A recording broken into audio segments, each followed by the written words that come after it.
Lendo a profecia em Daniel capítulo 8, verso 14, onde, depois de mostrar uma longa profecia de sucessão de reinos e um certo poder que pisaria a verdade por terra e que o santuário seria pisado por terra, o anjo falou o seguinte: até 2300 tardes e manhãs e o santuário será purificado. Queridos, Daniel, como judeu, como profeta, sabia muito bem o que significava a purificação do santuário. Ele havia presenciado muitas cerimônias de purificação do santuário, lá em sua terra natal, que é o dia da expiação, quando o sumo sacerdote entra no lugar santíssimo para a purificação do santuário, o momento do juízo. Que Daniel, procurando entender esta visão, o anjo disse: Daniel, não precisa tentar entender, porque esta visão não é para os teus dias. Vai se cumprir no tempo do fim. Vejam aqui, no verso 17. Entende, filho do homem, pois esta visão se refere ao tempo do fim. Agora considerem comigo. Se a visão das 2300 tardes e manhãs corresponde ao tempo do fim, então não está se referindo ao Templo de Jerusalém, em primeiro lugar, porque o Templo de Jerusalém foi destruído no ano 70. É uma profecia que vai se cumprir no tempo do fim, nos nossos dias. Vejam aqui. 2300 tardes e manhãs correspondem a 2300 dias, porque de acordo com a Bíblia, tarde e manhã equivale a um dia. E vimos também que, de acordo com o nosso quadro de interpretação profética, um dia representa o quê? Representa um ano, de acordo com Números 3, verso 34. Então vejam, 2300 tardes e manhãs equivalem a 2300 dias, que em profecia equivalem a 2300 anos. Até 2300 anos, o santuário será purificado. Passaram-se quase 11 anos desde que Daniel tivera a visão, e ele orando todos os dias, clamando a Deus para poder entender a visão, e Deus dizendo: não, refere-se ao tempo do fim. Daniel foi clamando ao Senhor, suplicando ao Senhor, porque ele, na sua interpretação ou na sua compreensão, a purificação do santuário que ele havia visto na visão, ele achava que se referia ao templo lá em Jerusalém. Era esta a ideia de Daniel. Ele não compreendia como a gente compreende hoje. Ele achava que o templo de Jerusalém era o tal santuário que seria purificado. No capítulo 9, a profecia começa relatando a prece de Daniel. Daniel orava todos os dias buscando compreender.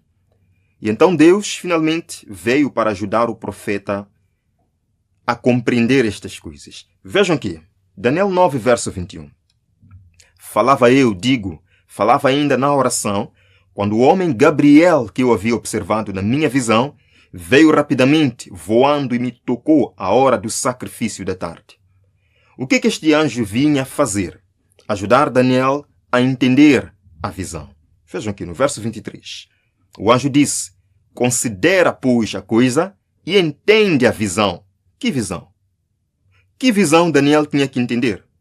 Deixe-me vos dizer que no original em que foi escrito o capítulo 8 e 9 de Daniel, existem duas palavras para visão. A primeira palavra é azon, vejam aqui, azon, que é a visão geral do capítulo. Lembram? Nós começamos o capítulo 8 falando sobre o carneiro, sobre o bode, que representa Medo-Pérsia, depois a Grécia, depois um chifre pequeno, que representa Roma, tudo mais. Esta é a visão geral do capítulo 8. Qual é a palavra usada para visão, neste contexto? Azon. Visão geral ou completa do capítulo.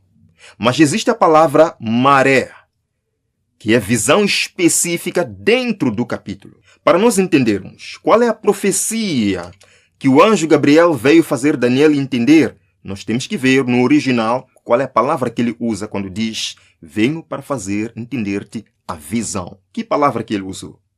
Por exemplo, em Daniel capítulo 8, falando sobre os animais, carneiro, a palavra de Deus nos diz: no ano terceiro do reinado de Belsazar, eu, Daniel, tive uma visão. Qual é a palavra usada aí? Razão, visão completa. Agora vejam no verso 26. Daniel 8, 26. A visão, maré, Já não é a visão completa, é a visão específica. A maré da tarde e da manhã é verdadeira. Tu, porém, preserva o quê? A visão. Que visão? Não é a visão do carneiro, não é a visão do bode, porque Daniel entendeu tudo isto, o anjo explicou. O anjo disse que o carneiro é Medo-Pérsia, que o bode peludo é a Grécia, o primeiro rei é o chifre entre os olhos. Daniel entendeu isto. O que o anjo veio fazer Daniel entender é a visão específica. A maré. A tarde e manhã. É isto que Daniel não entendeu. Vejam aqui. No capítulo 9, verso 23, quando o anjo agora vem para ajudar Daniel a entender, qual é a palavra que ele usou? Vejam aqui. Considera, pois, a coisa e entende a visão. Que visão? Maré. Não é o bode, não é o carneiro, são as 2.300 tardes e manhãs. É isto que o anjo veio fazer Daniel entender. Então, o capítulo 9 é uma explicação sobre a visão das 2.300 tardes e manhãs. Daniel 9, verso 24. O anjo diz: 70 semanas estão determinadas sobre o teu povo e sobre a tua santa cidade, para fazer cessar a transgressão, dar fim aos pecados, para expiar a iniquidade, para trazer a justiça eterna, para selar a visão e a profecia e para ungir o santo dos santos. O texto está cheio de verdades, que veremos daqui a pouco. Primeira verdade. Quando diz 70 semanas estão determinadas, a palavra em original usada aí é shatchak, que significa cortadas, separadas. 70 semanas foram cortadas, foram separadas. Separadas de quê? Separadas de quê? Ora, se o anjo veio fazer Daniel entender a visão, maré, 2.300 tardes e manhãs, que são 2.300 anos literais, as 70 semanas, com certeza, estão cortadas, estão separadas deste longo período de 2.300 anos. A grande pergunta: quando começam as 70 semanas que foram cortadas dos 2.300 anos?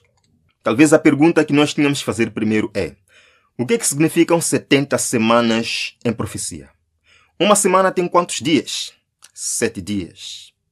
70 semanas, é só fazer 70 vezes 7. Isto nos dá 490 dias. 7 semanas são 490 dias. Mas não para por aqui. Nós já dissemos que dia em profecia representa um ano. Então, 490 dias são 490 anos. Certo? Então, dos 2.300 anos, 490 foram cortados, separados especialmente para o povo de Deus, o povo de Israel, fazer alguma coisa. O anjo agora vai dizer a Daniel quando começam esses 2.300 anos proféticos. Vejam aqui. Sabe e entende. Desde a saída da ordem para restaurar e edificar Jerusalém até ao ungido, ao príncipe, 7 semanas e 62 semanas. Vamos esclarecer. Neste verso existem 2 eventos. O primeiro evento é a saída da ordem para restaurar Jerusalém. O segundo evento é a chegada do ungido. E para cada um destes eventos existe um tempo descrito aqui. Desde a saída da ordem para restaurar Jerusalém. Aí entramos em um dilema, em um problema. Qual é esse problema? É que existem historicamente 4 decretos para que o povo de Israel voltasse a Jerusalém. O primeiro decreto saiu no ano 538 a.C., foi o rei Ciro. O segundo decreto saiu no ano 520 a.C. O terceiro decreto foi do rei Artaxerxes, no ano 457 a.C. E o último decreto foi também do rei Artaxerxes, em 444 a.C. Qual é o decreto mais significativo? 457. Porque à luz da história e da Bíblia, este foi o decreto completo. Vejam aqui, por exemplo, em Esdras capítulo 7, verso número 7, é dito: também subiram a Jerusalém alguns dos filhos de Israel, dos sacerdotes, dos levitas e dos cantores, dos porteiros, dos servidores do templo. Vejam quantos detalhes. Quando? No 7º, aí falta o S, no 7º ano do rei Artaxerxes. Qual foi o 7º ano do reinado de Artaxerxes? 457 a.C. Neste ano, de acordo com a profecia, Começam os 490 anos cortados dos 2.300 anos, desde a saída da ordem para restaurar e edificar Jerusalém. Já sabemos que foi o ano 457 a.C. 7 semanas. Este período de tempo, 7 semanas, é para a restauração e edificação de Jerusalém. Vejam, 7 semanas são quantos dias? Vejam aqui. Então, 7 semanas são 49 dias, que em profecia são igual a 49 anos. Em outras palavras, a reconstrução de Jerusalém levaria 49 anos. Vamos ao nosso gráfico profético. 457 a.C. é a data que começa a contagem do período. Acrescentando 49 anos, isto nos leva até o ano 408 a.C. Depois dos 49 anos da restauração de Jerusalém, viria outro evento, vejam aqui, até ao ungido, ao príncipe, 62 semanas. Para chegar ao ungido, tinha que se esperar 62 semanas. É simples. 62 semanas, é só fazer 62 vezes 7, dá 434 dias, que em profecia representam 434 anos, até chegar o ungido. Quem é o ungido? Vamos à Bíblia, vejam aqui. Atos capítulo 10, verso 38. Como Deus ungiu a Jesus de Nazaré com Espírito Santo e com poder. O Espírito Santo está sobre mim, disse Jesus, pelo que me ungiu para evangelizar os pobres, enviou-me para proclamar libertação. Quando então João Batista batizou Jesus? Ou quando é que Jesus foi batizado? Vamos à Bíblia. Lucas capítulo 3, verso 1, nos dá uma pista. No 15º ano do reinado de Tibério César, sendo Pôncio Pilatos governador da Judeia, João Batista saiu para ensinar as pessoas. Vejam a riqueza dos detalhes neste verso. É como se Deus quisesse que a gente conseguisse localizar a data deste evento. Que ano foi este? Foi o ano 27. Foi o ano 27. Então, amigos, do ano 408, que termina a reconstrução de Jerusalém, se acrescentarmos 434 anos, que são 62 semanas, isto nos leva até o ano 27 depois de Cristo. Exatamente. Depois das 62 semanas, em outras palavras, depois do ano 27, alguma coisa vai acontecer. Será morto o ungido e já não estará. Então, 2 eventos aqui são descritos no verso. Primeiro evento, a morte do ungido. Já sabemos que o ungido é Jesus Cristo. Segunda coisa, destruição da cidade e do santuário. O verso 27 diz que ele fará, ele quem? O ungido. O ungido que seria morto depois das 62 semanas, fará firme aliança com muitos. Ensinaria muitos. Atrairia muitos discípulos. Por uma semana. Por uma semana. Queridos, do ano 27, se nós acrescentarmos mais uma semana, e lembrem-se que uma semana são 7 dias, que em profecia são 7 quê? 7 anos. Do ano 27, mais 7 anos, vai nos levar até o ano 34. A Bíblia diz que esse ungido, que seria ungido no ano 27, que é Jesus, faria firme aliança com muitos por uma semana, por 7 anos. Mas vejam um detalhe. Na metade da semana, na metade dos 7 anos, se nós pegarmos do ano 27, 34, metade vai ser o ano 31, certo? Sim. Na metade da semana, fará cessar o sacrifício e a oferta de manjares. Vamos então ao nosso gráfico profético para entendermos isto de forma clara. Vejam aqui. Do ano 27, mais uma semana são 7 anos até o ano 34. Mas na metade da semana, que é o ano 31, Jesus morreria, seria morto o ungido, e com sua morte faria cessar a oferta de manjares, faria cessar todo o sacrifício de animais, quebraria todo o sistema do Antigo Testamento, todo o sistema de sacrifícios, pois ele, Jesus, o Cordeiro de Deus, morreria para dar a vida pela raça humana. Vejam, quando Jesus estava na cruz, ele bradou, está consumado. O que aconteceu? Mateus 27, verso 51 diz que o véu do templo se rasgou de alto a baixo. O véu que separava o lugar santo do Santíssimo lá em Jerusalém se rasgou. Naquele momento, todo o cerimonial do Antigo Testamento perdia seu valor. E Jesus inaugurava o santuário celestial. O ano 34 foi o fim dos 490 anos separados para os judeus. Infelizmente, o povo judeu não se arrependeu. Em Atos 7, verso 51, se descreve aí a história de Estevão, o primeiro mártir cristão. Quando ele estava aí pregando, levaram ele para o Sinédrio.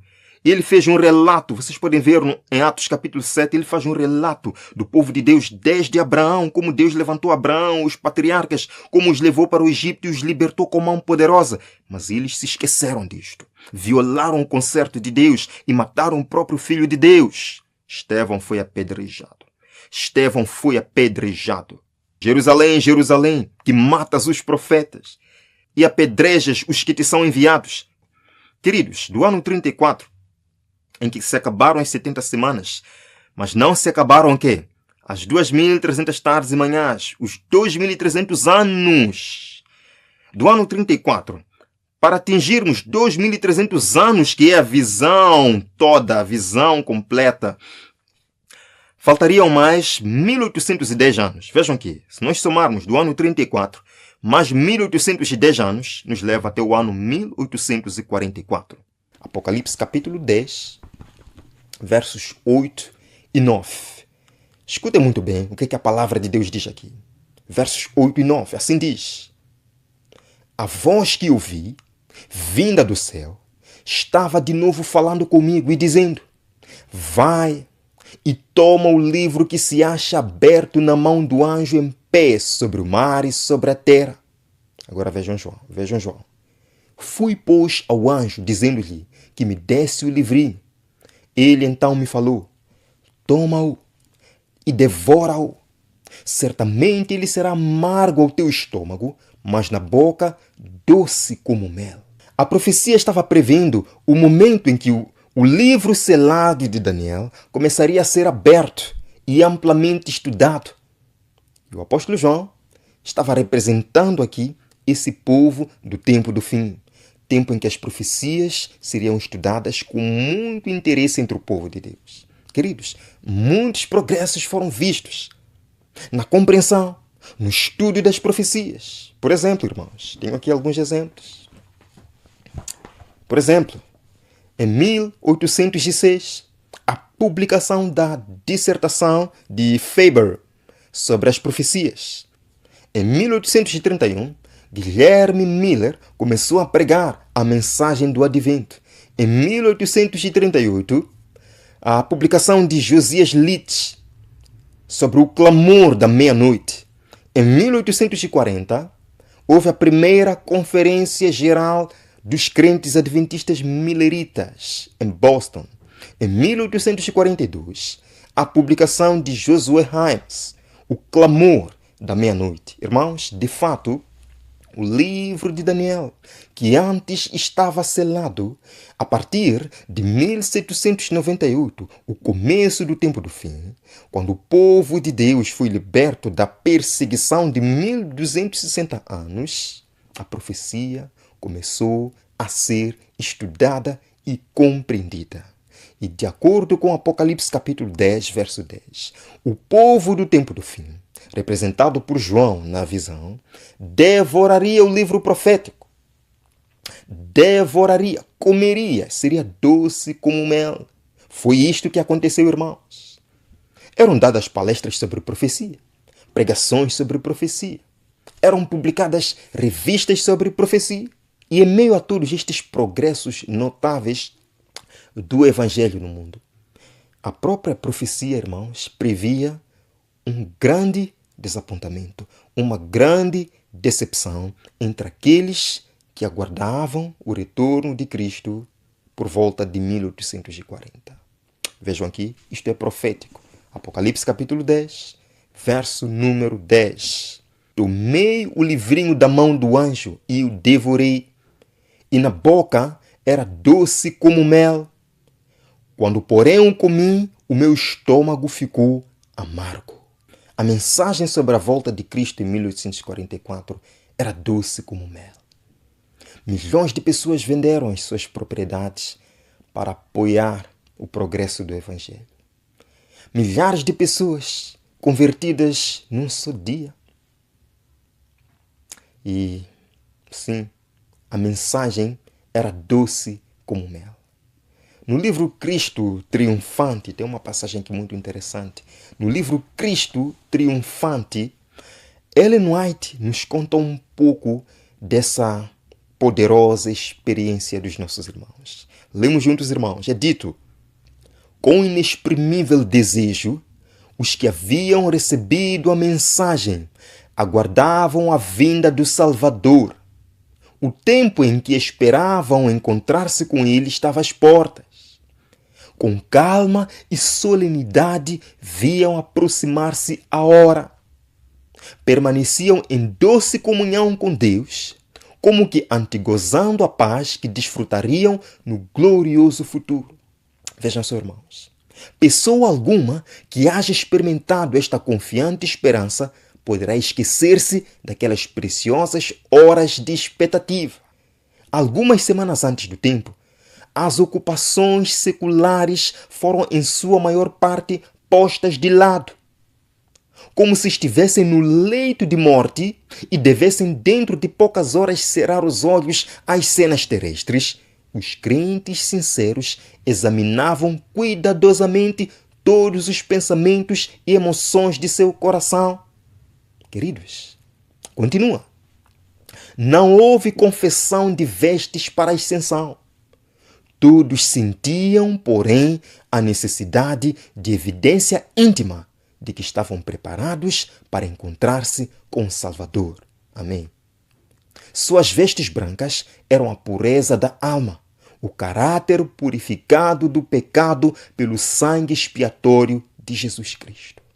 Irmãos, oxalá, queridos, oxalá ainda houvesse entre o povo professo de Deus o mesmo espírito de exame do coração, a mesma fé, ardorosa e resoluta. É neste ponto que eu queria chegar, irmãos. É neste ponto que eu queria chegar. Qual foi a atitude do povo milerita ao sentir aproximar-se a segunda vinda de Cristo? Primeiro ponto.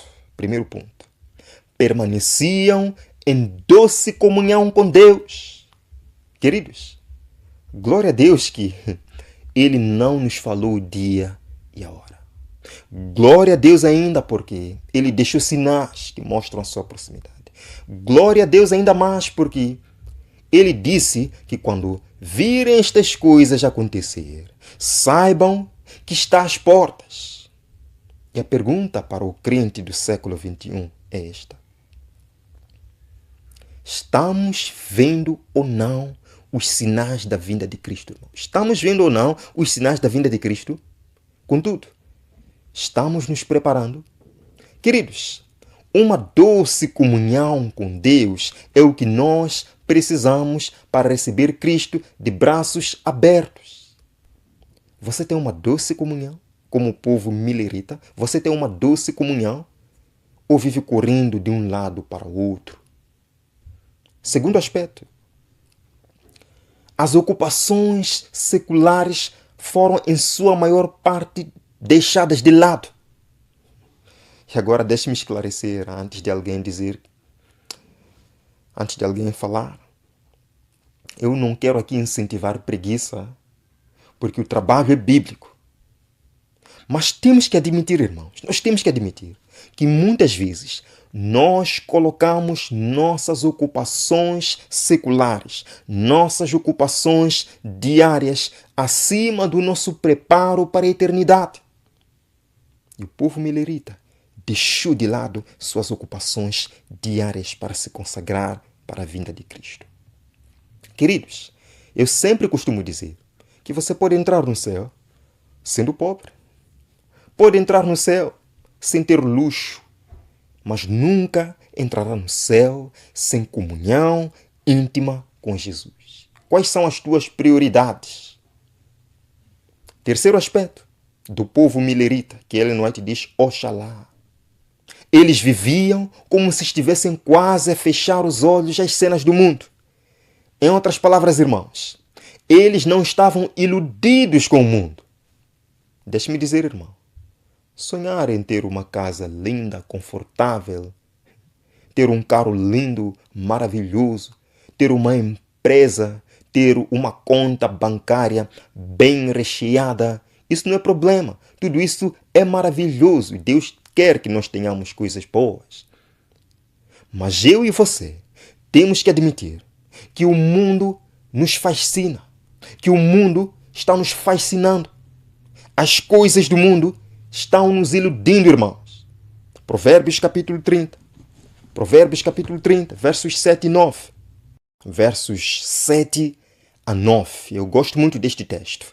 Assim diz: duas coisas te peço, não mas negues antes que eu mora. Afasta de mim a falsidade e a mentira. Não me des nem a pobreza, nem a riqueza. Dá-me o pão que me for necessário, para não suceder que, estando eu farto, te negue e diga: quem é o Senhor? Ou que empobrecido venha furtar e profane o nome de Deus. Grande mensagem do sábio Salomão, o homem mais sábio do mundo e um dos mais ricos que já existiu. Ele conhecia muito bem os perigos da fascinação da riqueza, da ilusão da riqueza. Como é que viviam os irmãos mileritas?